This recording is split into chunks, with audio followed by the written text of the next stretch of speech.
Hey, it's Coach V, and today I thought we'd talk about plant versus animal-based diet. So a lot of times I get a question about how can I do it? Why should I do it? And what are the benefits and what's the difference? And is there one diet plan that's better than another? So first we'll start out with what is a vegan diet versus a vegetarian diet versus combination of both. So vegan diet is strictly vegetables, just fruits and vegetables, no animal products, so no dairy, no milk or any of those type of products. Whereas a vegetarian diet can sometimes include eggs, probably not dairy, and then fruits and vegetables and beans, nuts and seeds, etc. And then a lot of times when I'll say plant-based versus animal-based, I mean all animals, not just beef or chicken or fish or dairy or cheese. They're all animal products because they originated from an animal. So even though you might think fish is not an animal, it is because they all have cholesterol. So I remember one time I was at a lecture and I was mostly pescatarian, which is fish in your diet. And so I'm thinking like, oh, that should lower my cholesterol. It'll make a difference. And I was, kept checking my cholesterol every year and it was still elevated. I was like, what can I do differently? But then when I went to the lecture about being plant-based, I was like, oh my God, salmon? I can't eat salmon? And salmon had just as much fat as chicken. And I was appalled. So of course they said, all you meat eaters, and that includes fish, you're really not making that much of a difference by doing a plant-based diet if you're trying to lower your risk for having a heart attack or stroke, which is my goal, by lowering my cholesterol. All right, I said, that's it. I'm going plant-based. And so I would say the majority of my diet is plant-based. I wouldn't say I'm 100%, but I'm probably more of an 80-20. So to get started, you might want to consider, I'm not really quite sure if I want to go all in. And it took me a while. It didn't happen overnight. I would say over 10 years, but probably in the last 5 years, I became more serious about it. And then when I first heard about going plant-based, I was like, it's one of those other people. I'm good. I eat healthy. I don't eat all that junk and processed food. But as I delved into it more and started learning the difference between plant versus animal-based and all the health benefits from it, I was like, maybe there might be something to it.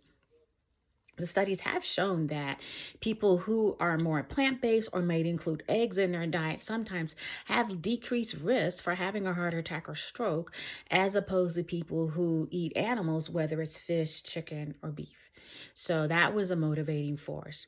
Another benefit is that it can help prevent all the chronic diseases, whether it's a heart attack, stroke, autoimmune diseases like rheumatoid arthritis, and lupus, even osteoarthritis, which is not an autoimmune disease.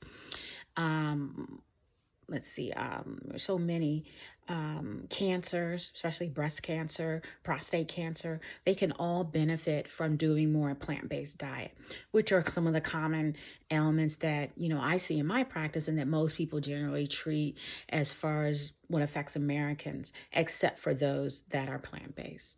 And then I was watching a series about the blue zone and why were they living longer. They only had one community in the U.S. and they were Seventh-day Adventists, which mostly believe in a plant-based diet, and they were living to be 100. And so I said, maybe there is something to this.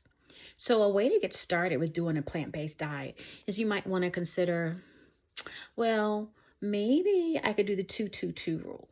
And so that means twice a year you eat red meat, 2 times a month you do chicken or poultry, and then maybe 2 times a week you do fish or other fish, seafood products. And that might be a way to easing in.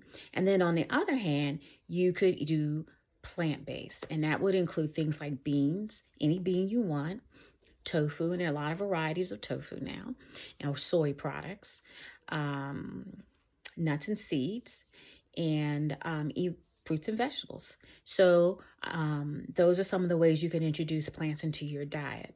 Some of the other common concerns are, where am I going to get enough protein in my diet if I'm not eating meat?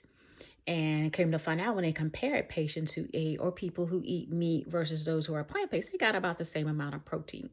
And you're getting your protein sources from the nuts and seeds, beans, soy products, and you were getting about the same, and it was a better quality of protein. It didn't have the added fat from cholesterol in it, and then you were still getting good amount of nutrients, especially from your green leafy vegetables and your fruits and berries, etc. So you can get adequate amounts of protein as well as your other vitamins and minerals without having to supplement.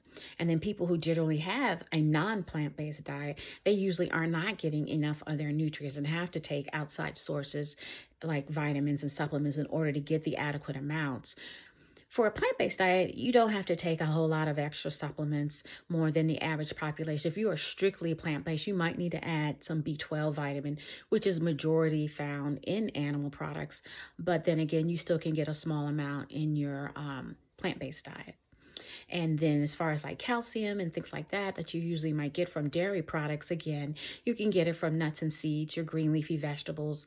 And then sometimes if you have a lot of red meat in your diet, it can block the absorption of calcium and iron that you are trying to absorb in the first place.